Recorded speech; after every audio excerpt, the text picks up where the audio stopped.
சில பேருக்கு அதிர்ஷ்டம் கூரைய பிச்சுக்கிட்டு கொட்டும். கூரை வீடா இருந்தா கூட அதிர்ஷ்டம் அடிக்குது.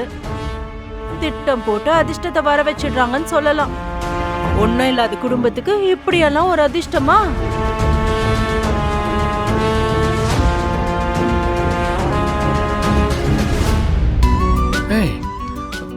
சண்டகோழி இங்க வா.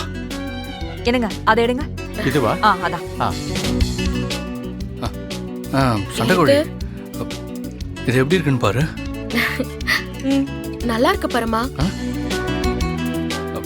இதை கொஞ்சம் உங்களுக்கு வச்சு காமிங்களேன். சரிங்க. இளமதிக்கு அந்த புடவை நல்லா இருக்கு. நல்லா இருக்கு. அம்மா பாருங்க.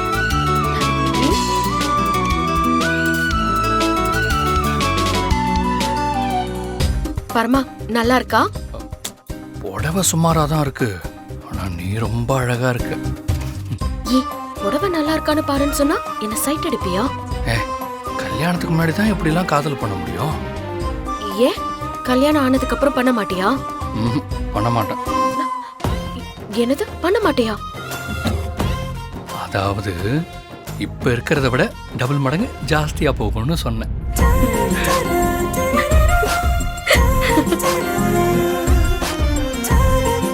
பரமா உனக்கு இது பிடிச்சிருந்ததுன்னா எனக்கு ஓகே தான். உனக்கு பிடிச்சிருக்கா?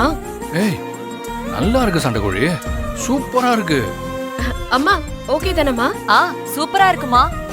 சரி கலாமா கிட்ட ஒரு தடவை காமிச்சறேன் போ.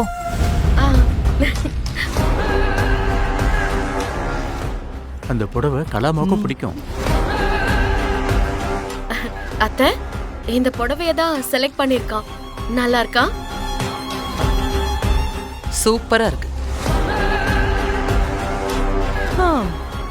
இளமதி நீ ரொம்ப கொடுத்து வச்சுவாமா. புடவை ரொம்ப அழகா இருக்கு. அம்மா தான் எடுத்துற போறாங்க. அம்மா கையால உன் கல்யாணத்துக்கு புடவை தாலி நகைன்னு உனக்கு எல்லாமே கிடைக்க போகுது.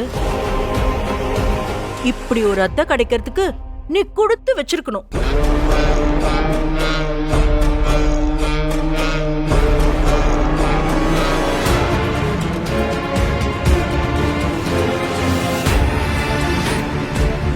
பரமா